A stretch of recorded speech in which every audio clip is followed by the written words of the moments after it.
Assalamualaikum warahmatullahi wabarakatuh. Saya Ratna Eka Noviana dari jurusan Teknik Pengendalian Pencemaran Lingkungan semester 4. Di sini saya akan sedikit memaparkan materi tentang toksikologi lingkungan. Namun sebelumnya, apa sih itu toksikologi? Toksikologi adalah pemahaman mengenai pengaruh-pengaruh bahan kimia yang merugikan bagi organisme hidup. Ekotoksikologi adalah cabang toksikologi yang berkaitan dengan studi efek toksik yang disebabkan oleh polutan alami dan sintetik kepada konstituen ekosistem seperti hewan, tumbuhan, mikroba dalam konteks yang terintegrasi. Pada tingkat organisme, responnya dapat berupa yaitu toksisitas akut, kematian hingga kerusakan kronis, kerusakan kecil, efek perilaku subletal, dan perubahan biokimia yang teratur. Toksikologi organisme. Setiap spesies merupakan hukum bagi dirinya sendiri. Distribusinya di alam tergantung pada kemampuan individunya dalam berintegrasi dan menyesuaikan dengan persyaratan lingkungan. Dia berkembang dalam kelompok dengan spesies lain dengan persyaratan lingkungan yang sama, bukan tergantung pada kesamaan afiliasinya. Masuk ke bab xenobiotik. Xenobiotik adalah zat asing yang masuk ke dalam tubuh manusia, seperti contohnya obat-obatan, insektisida, zat kimia dalam makanan. Di dalam tubuh manusia umumnya memberikan pengaruh pada sistem dan fungsi normal tubuh. Xenobiotik juga dibagi menjadi dua, yaitu ada alami dan sintetik.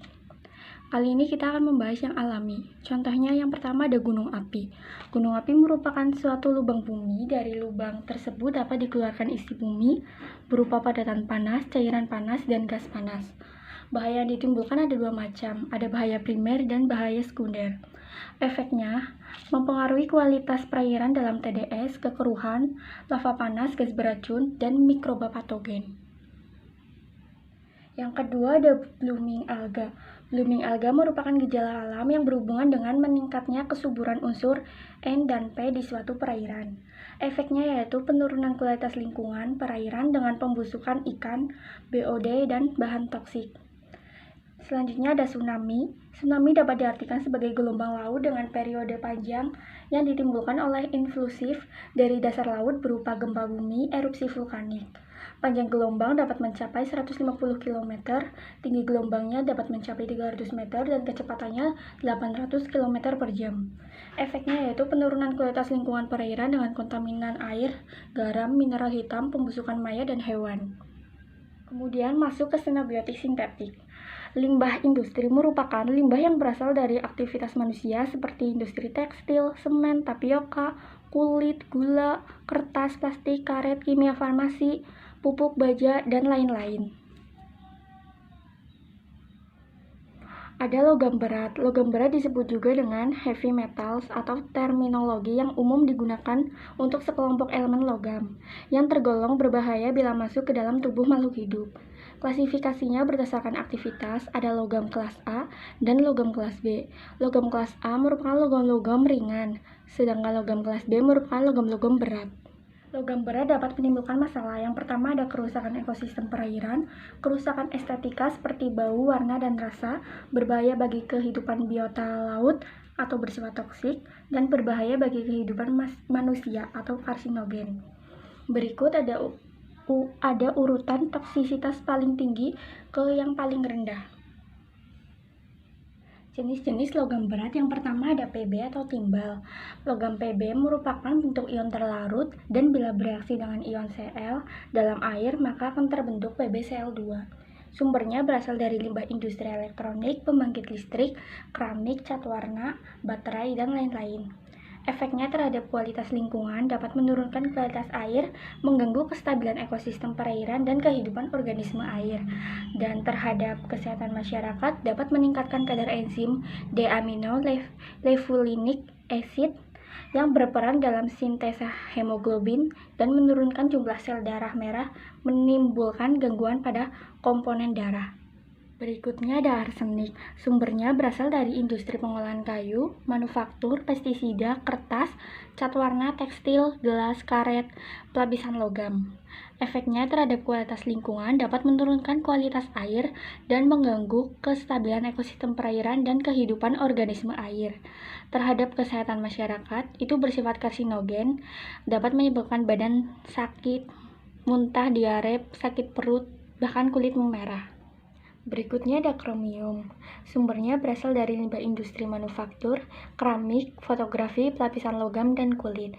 Efeknya terhadap kualitas lingkungan dapat menurunkan kualitas air, mengganggu kestabilan ekosistem perairan dan organisme air. Terhadap kesehatan masyarakat dapat menyebabkan alergi, iritasi membran hidung, dan gangguan paru-paru, iritasi pada kulit, ginjal, liver, dan lain-lain.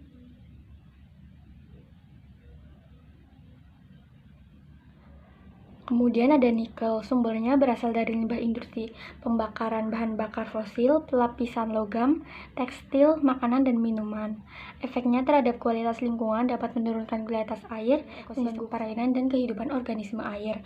Terhadap kesehatan masyarakat, terasa mual, muntah, diare, pusing, lesu, sakit kepala, sesak nafas, dan lain-lain. Kemudian ada seng, sumbernya berasal dari limbah besi dan baja, campuran anti korosi, dan pestisida dan cat warna. Efeknya terhadap kualitas lingkungan dapat menurunkan kualitas air dan mengganggu kestabilan ekosistem perairan dan organisme air. Terhadap kesehatan masyarakat dapat menyebabkan demam, mual, muntah, kram perut, dan diare. Kemudian ada silver, sumbernya berasal dari limbah elektrik dan elektronik, manufaktur dan kawin, baterai, medikal, antiseptik dan disinfektan, serta pestisida. Efeknya terhadap kualitas lingkungan dapat menurunkan kualitas air, mengganggu kestabilan ekosistem perairan, dan kehidupan organisme air. Terhadap kesehatan masyarakat dapat menyebabkan kulit memerah. Selanjutnya ada tembaga, sumbernya berasal dari limbah manufaktur, alloy, elektrik, penyulingan minyak, dan pestisida. Efeknya terhadap kualitas lingkungan dapat menurunkan kualitas air, mengganggu kestabilan ekosistem perairan dan organisme air. Terhadap kesehatan masyarakat dapat menyebabkan pusing, mual, muntah, diare, dan gangguan pada sistem darah dan pencernaan. Kemudian selenium, sumbernya berasal dari limbah pembakaran bahan bakar fosil dan pertambangan dan elektronik.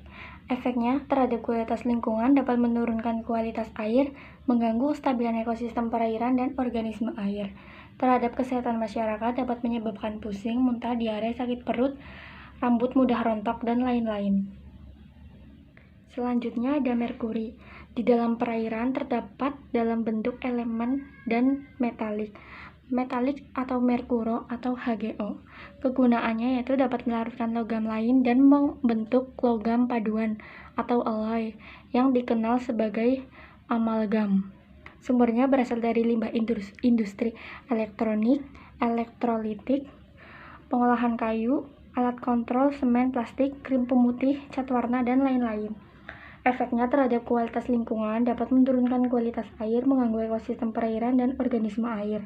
Terhadap kesehatan masyarakat dapat menyebabkan kulit memerah, muntah, diare, bertambahnya kelenjar ludah, gigi mudah lepas, dan lain-lain. Kemudian ada sianida. Sianida merupakan racun pembunuh yang paling ampuh untuk semua organisme. Sianida penting dalam ekstraksi emas. Dampak terhadap kualitas lingkungan yaitu dapat menurunkan kualitas air dengan terakumulasinya dalam perairan. Yang kedua, kontaminasi pada biota laut. Sianida dapat menghambat pernafasan, perkembangan sel tidak sempurna. Keanekaragaman hayati, sianida menurunkan jumlah jenis ikan yang pernah tertangkap. Berikutnya ada tiling. Tiling merupakan limbah hasil ekstraksi emas. Bentuk fisik limbah dapat berwujud gas, cair, dan padat. Dampak sedimentasi tiling terhadap kualitas lingkungan yang pertama ada pendangkalan dan perubahan bentang alam dasar laut. Yang kedua ada kualitas dan kesuburan perairan menurun. Yang ketiga keanekaragaman hayati menurun. Warna merupakan suatu parameter yang menggambarkan kadar senyawa kimia radikal dalam suatu air limbah. Sumbernya dapat berasal dari air limbah industri tekstil, kulit, kertas, pupuk, makanan, dan minuman. Efeknya dapat mengganggu dan mematikan organisme air, bersifat toksik dan permanen dalam lingkungan perairan. Selanjutnya ada polychlorinated biphenyls atau PCBs merupakan senyawa kimia yang memiliki kestabilan tinggi dan sifat penguapan atau volatility yang tinggi. PCBs bersifat toksik dan persisten di perairan serta mudah larut dalam lemak, sehingga pada organisme mengalami akumulasi. Sumbernya berasal dari limbah industri plastik, cat warna, lem, dan kertas. Efeknya dapat mengganggu organisme air dan sanitasi lingkungan serta bersifat karsinogenik. Kemudian ada BOD dan COD.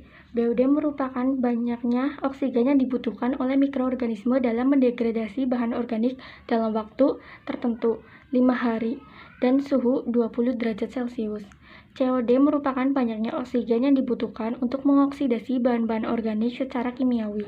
Sumbernya dapat berasal dari industri tekstil, kulit, kertas, pupuk, makanan dan minuman, dan sebagainya. Efeknya dapat menurunkan kadar O2 yang terlarut dalam perairan sampai kondisi anaerobik, menurunkan nilai pH perairan, menurunkan sanitasi dan estetika lingkungan perairan. Kemudian suhu. Suhu merupakan faktor pembatas dalam pertumbuhan dan distribusi organisme air, karena organisme kurang mentoleransi perubahan suhu. Sumbernya dapat berasal dari industri pertambangan, pembangkit tenaga listrik, gula, dan sebagainya. Efeknya dapat menurunkan kadar O2 terlarut, meningkatkan daya toksik dari suatu bahan beracun, dan mempercepat rusaknya sanitasi lingkungan. Terakhir ada pH air, merupakan parameter yang menggambarkan kondisi asam atau basa dari suatu perairan atau air limbah. Sumbernya dapat berasal dari industri kertas tekstil, semen, pupuk, tapioka, tahu, dan sebagainya. Efeknya terhadap organisme dapat mengganggu atau mematikan organisme air. Terhadap manusia dapat merusak sanitasi lingkungan perairan dan pada akhirnya menurunkan kesehatan masyarakat. Sekian yang bisa saya sampaikan, kurang lebihnya mohon maaf dan mohon untuk dimaklumi. Wassalamualaikum warahmatullahi wabarakatuh.